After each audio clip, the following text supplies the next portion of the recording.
Samajwadi party के supremo और UP के साबिक सीएम अखिलेश यादव ने बड़ा ऐलान करके सबको हैरान कर दिया है। आज उन्होंने ऐलान किया कि वो इस बार असेंबली इंतखाबात नहीं लड़ेंगे। अखिलेश यादव ने मजीद कहा कि वो छोटी पार्टियों के साथ इत्तेहाद कर रहे हैं और राष्ट्रीय लोकदल के साथ इत्तेहाद तय हो गया है, बस सीट शेयरिंग पर बात होनी बाकी है। चाचा शिवपाल यादव की प्रगतिशील समाजवादी पार्टी लोहिया को इलेक्शन में साथ लेने के इम्कान पर अखिलेश यादव ने कहा कि मुझे इससे कोई मसला नहीं है, उन्हें और पार्टी के लोगों को मुनासिब एहतराम दिया जाएगा।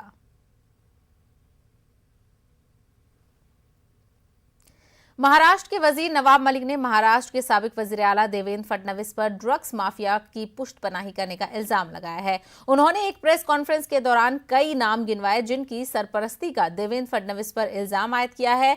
उधर देवेंद्र फडणवीस ने अपने रद्द-ए-अमल देते हुए कहा है कि अंडरवर्ल्ड के साथ नवाब मलिक के ताल्लुकात पाए जाते हैं। दिवाली त्योहार के बाद इन बातों को मंजर-ए-आम पर लाया जाएगा। महाराष्ट्र में ड्रग के बड़े कारोबार का है। कल मैंने कहा था कि देवेंद्र फडणवीस का एक वजह इसी शहर में रहता है, नीरज गुंडे, जिसको पूरी तरह से पिछली सरकार में मुख्यमंत्री निवास में एक्सेस था, मुख्यमंत्री कार्यालय में एक्सेस था, सारे अधिकारियों के चैम्बर में एक्सेस था, सारे पुलिस के ट्रांसफ़र वो तय करता था, ब्यूरोक्रेसी की ट्रांसफ़र वो तय करता था और पूरी तरह से उगाही उसी के जरिए महाराष्ट्र में की जाती थी। पूरा ड्रग का मास्टरमाइंड, ड्रग के खेल का मास्टरमाइंड। हमें लगता है महाराष्ट्र का पूर्व मुख्यमंत्री है क्या, ये सवाल हमारे दिमाग में खड़ा हो रहा है। मैं ये पूछना चाहता हूं कि किसी तीसरे आदमी के साथ फोटो आने से अगर बीजेपी का ड्रग कनेक्शन बनता है तो राष्ट्रवादी कांग्रेस के मंत्री नवाब मलिक, इनके साथ रहने वाले उनके जवाई, इनके घर में गांजा अगर या इनके पास गांजा अगर मिलता है तो इस रेशियो से पूरी राष्ट्रवादी कांग्रेस पार्टी यही ड्रग्स की किनपिन होनी चाहिए। लेकिन मैं ऐसी बातें करता नहीं हूं। वो हिंदी में कहते हैं खिसियानी बिल्ली खंबा नोचे, इस प्रकार की अवस्था नवाब मलिक की हुई है। लेकिन मैं इतना ही कहना चाहता हूं, अब उन्होंने एक फुलझड़ी जलाई है तो बम तो फूटेगा और दिवाली के बाद फूटेगा, और दिवाली के बाद नवाब मलिक, इनके अंडरवर्ल्ड के साथ क्या संबंध है, इसके सबूत मैं आपको भी दूंगा और राष्ट्रवादी कांग्रेस पार्टी के जो अध्यक्ष है श्री शरद पवार जी, इनको भी मैं वो सबूत दूंगा। शिवसेना तर्जुमान संजय राउत ने महाराष्ट्र में जारी सियासी हंगामा आरआई को अफसोसनाक बताया। उन्होंने बीजेपी पर निशाना साधते हुए कहा कि बीजेपी शरद पवार जैसे एक बड़े लीडर को बदनाम करने की नाकाम कोशिश में सरगर्दा है। रावत ने क्या कुछ कहा, आइए सुनिए।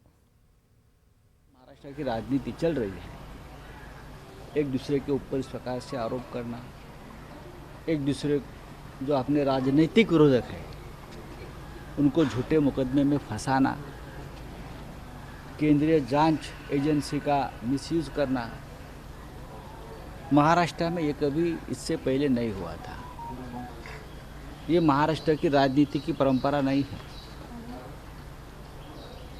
अब पवार साहब को भी उसमें घिसट लिया, पवार साहब के ऊपर भी आरोप करने लगे लोग। शर्म आनी चाहिए ये बीजेपी के लोगों को कि अपने राजनीतिक हिसाब किताब करने के लिए वो शरद पवार जैसे महाराष्ट्र के और देश के बड़े नेता के ऊपर भी इस प्रकार से झूठे इल्ज़ाम और खिचड़ उठा रहे हैं। क्या दाऊद का नाम लेते हैं, उसका नाम लेते हैं। देखो, राजनीति की बात करें तो हमाम में सब नंगे होते हैं।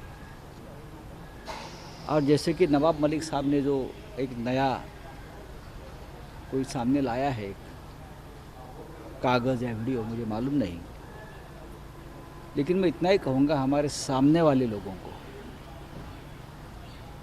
कि जिसके घर शीशे के होते हैं वो दूसरे पर पत्थर नहीं फेंका करते।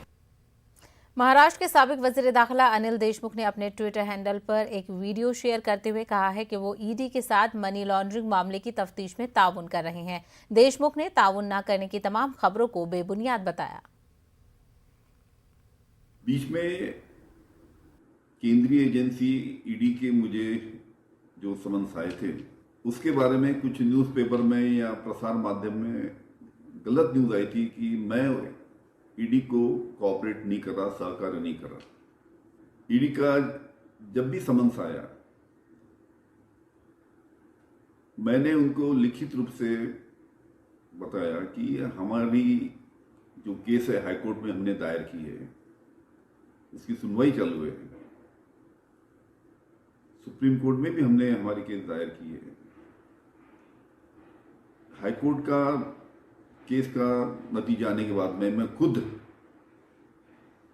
ईडी के ऑफिस में आऊंगा, इस प्रकार का मैंने उनको हर एक समन्स के बाद में खत लिखा। उसके बाद भी उनके समन्स आते रहे। ईडी के अधिकारियों ने जब हमारे घर में छापे मारे तब मैंने, मेरे परिवार ने, हमारे सभी सहकारियों ने उनको पूरा कोऑपरेट किया।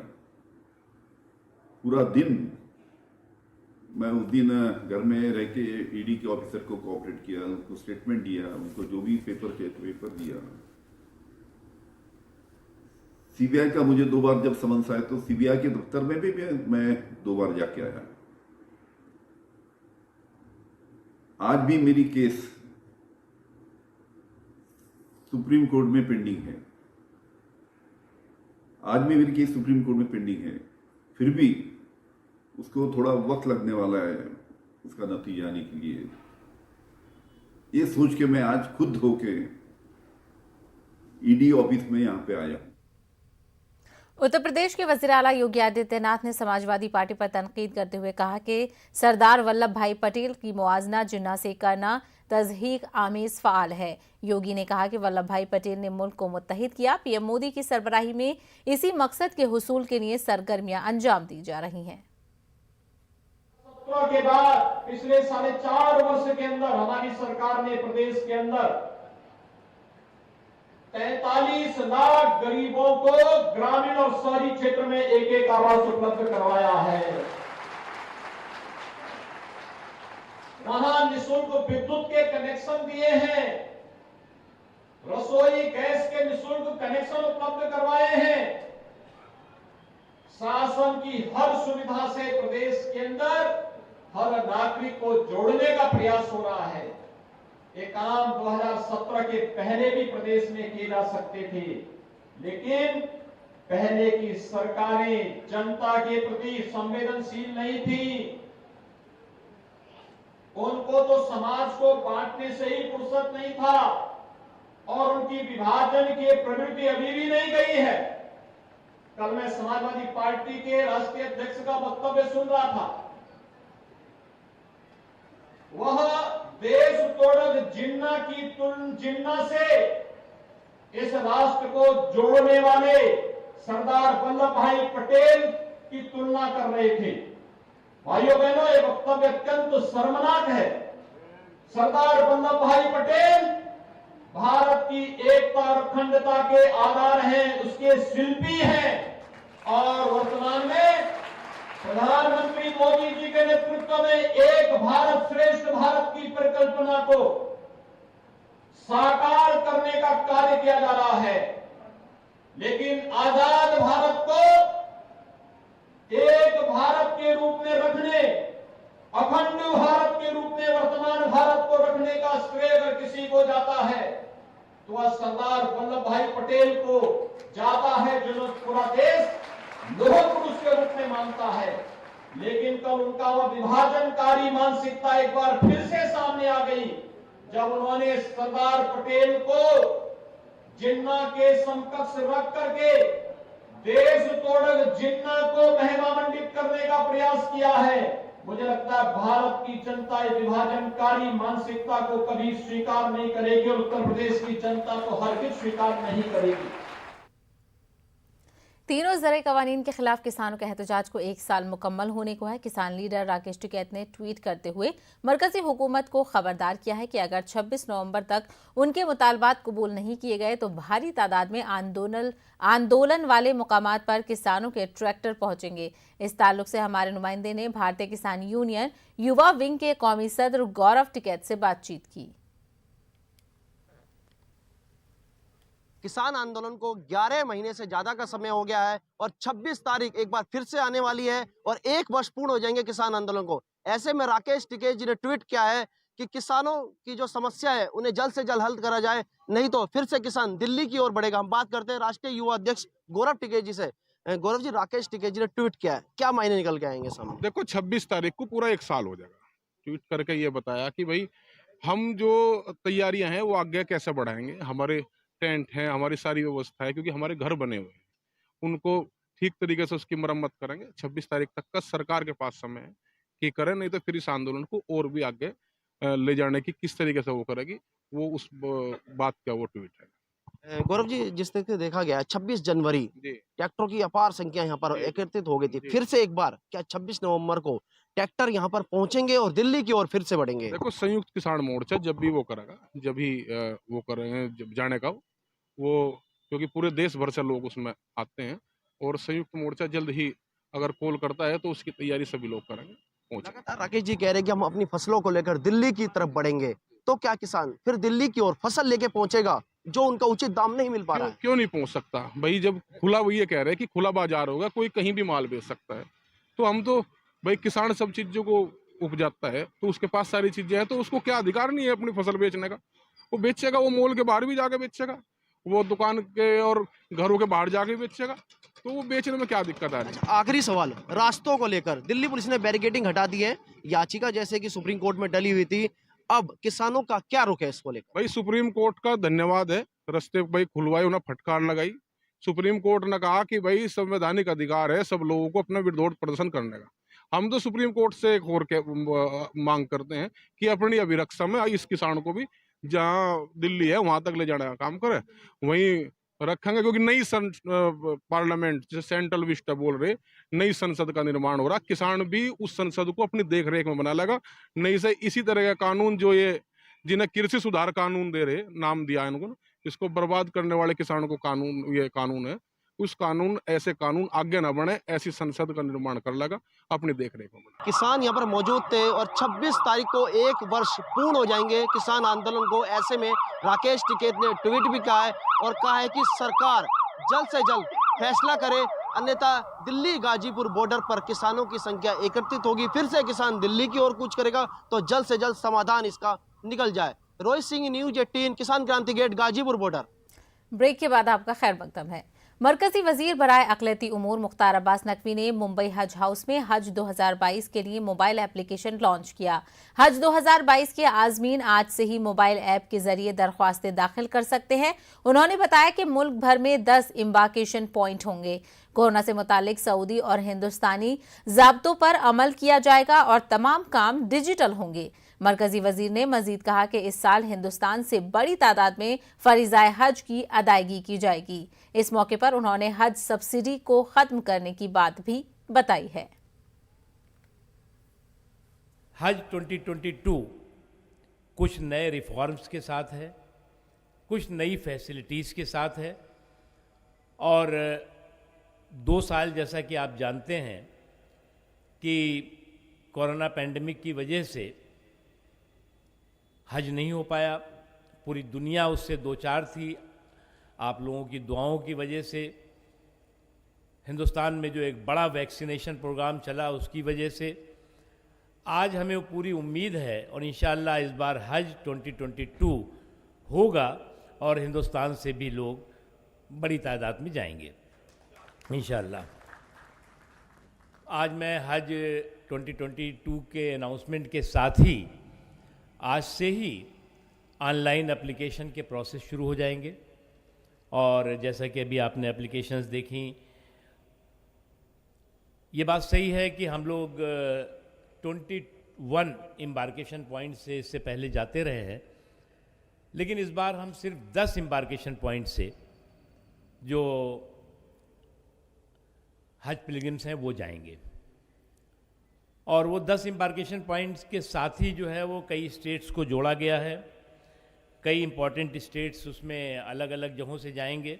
हमने कई इस दौरान जो है वो हज की बेहतरी के लिए कई रिफॉर्म भी किए हैं, कई इम्पॉर्टेंट जो है वो डिसीजंस भी लिए हैं। जैसे मैं तो बचपने से सुनता था कि साहब ये हज जो है वो सब्सिडी वो हज सब्सिडी का मुझे आज तक समझ में नहीं आया। मैंने स्टडी की, मैंने कई लोगों से पूछा कि साहब ये हज सब्सिडी जो है वो जो बड़ी हम लोग लानत मनावत होती है, गालियाँ खाते हैं कि इनको क्यों सब्सिडी दे रहे हो, तो पता लगा कि सब्सिडी तो आप किसी को नहीं मिलती थी, वो तो एयर इंडिया का घाटा पूरा करने के लिए होती थी। हमने फ़ौरन हज सब्सिडी ख़त्म की और हज सब्सिडी ख़त्म करने के बाद भी हज महंगा नहीं होने दिया गया। उसके अलावा जो है वो वेमेन विदाउट महरम वो भी हम ही ने कानून अपने से बना रखे थे। दुनिया के और मिल्क और जो इस्लामिक कंट्रीज़ हैं वहाँ पर ऐसा कोई बंदिश नहीं थी, उस बंदिश को भी ख़त्म किया गया। और हमने कोशिश की कि हज का जो प्रोसेस है वो 100% डिजिटल हो, ट्रांसपेरेंट हो और थोड़ा इजी हो सके। ये जो बहुत से उसमें जो है कंप्लाइंसेस होते थे, छोटी छोटी चीज़ें परेशान करती थी लोगों को। गांव से भरने वाले को नहीं समझ में आता था कि क्या भरूं क्या नहीं भरूं। इसलिए इस बार हमने जो है वो हर जितने भी वक्फ सेंटर्स हैं उसमें हमने कॉमन सर्विस सेंटर्स खुलवा दिए हैं। ऑस्ट्रेलिया की हुकूमत ने कोरोना वायरस के लिए 2 वैक्सीन की मंजूरी दे दी है। उनमें हिंदुस्तान की देसी वैक्सीन भारत बायोटेक की कोवैक्सीन भी शामिल है, जिसे हैदराबाद की कंपनी भारत बायोटेक ने तैयार किया है। हुकूमत ने सयाहों की वैक्सीनेशन की हैसियत में वैक्सीन को तस्लीम किया है, यानी अब हिंदुस्तानी मुसाफिर बगैर किसी पाबंदी के ऑस्ट्रेलिया का सफर कर सकेंगे। ये जानकारी हिंदुस्तान में ऑस्ट्रेलिया के सफीर ने दी है। ऑस्ट्रेलिया ने इस वैक्सीन को एक ऐसे वक्त में तस्लीम किया है जब इसे अभी तक आलमी इदारा सेहत ने मंजूरी नहीं मिली है।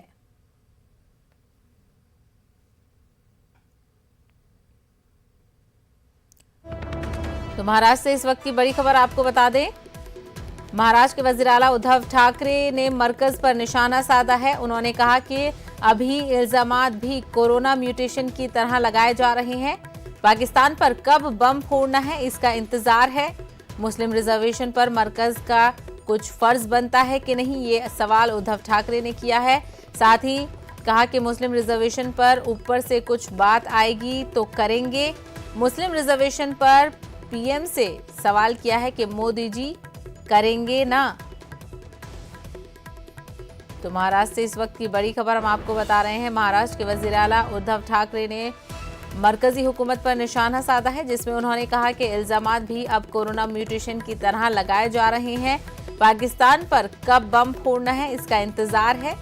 मुस्लिम रिजर्वेशन पर मरकज का कुछ फर्ज बनता है कि नहीं, ये सवाल उद्धव ठाकरे ने मरकज से किया है। साथ ही मुस्लिम रिजर्वेशन पर ऊपर से कुछ बात आएगी तो करेंगे वो, उन्होंने कहा। मुस्लिम रिजर्वेशन पर पीएम से ये सवाल पूछा है उन्होंने कि मोदी जी करेंगे ना।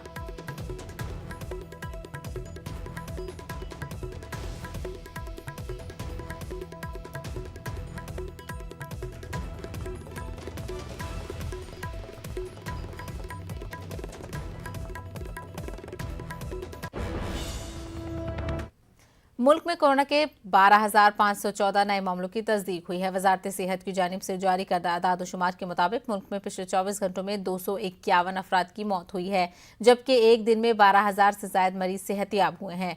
मुल्क में आज 248 दिनों के बाद सबसे कम 1,58,817 एक्टिव मामले बाकी हैं।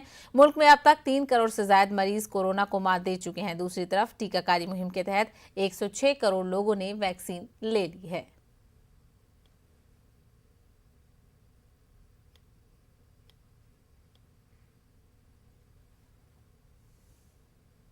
दिल्ली में सिखों के कत्लेआम की बरसी के मौके पर समाजी तंजीमों की जानिब से मुजाहरे किए गए। मंडी हाउस में होने वाले इस मुजाहरे में कई मुस्लिम तंजीमों से वाबस्ता लोगों ने भी शिरकत की और इंसाफ का मुतालबा किया। दरअसल 31 अक्टूबर 1984 को इंदिरा गांधी के कत्ल के बाद फसादात हुए थे, जिनमें 3,000 से ज्यादा लोगों की मौत हो गई थी। देखिए, मिसेस गांधी का मर्डर, उसके बाद में तमाम कम्युनिटी को, पूरी सिख कम्युनिटी को एक तरह से टेररिस्ट बना दिया। उनके ऊपर इतना जुल्म हुआ, जनसंहार उनका किया गया, हज़ारों लोग मारे गए। पिछले साल कोरोना आया जो कि एक वैश्विक बीमारी थी, उसका भी धर्मांतरण कर दिया, उसको मुसलमानों के खिलाफ कर दिया कि साहब मुसलमानों ने फैला दिया, मुसलमानों के खिलाफ नफरत कर दी। अभी किसान आंदोलन कर रहे हैं, किसानों कह दिए ये देशद्रोही हैं, तो तमाम किसानों के खिलाफ लोगों के दिल में भावना फैला दी। ये जो सरकारें करती हैं कि अपनी कमियों को छुपाने के लिए या अपनी जो उनकी तमाम जो जिन पर उनके खिलाफ आवाज़ उठनी चाहिए उसको दबाने के लिए ये उसका धर्मांतरण कर देती हैं। खबरों में फिलहाल इतना ही, दीजिए इजाजत, आदाब।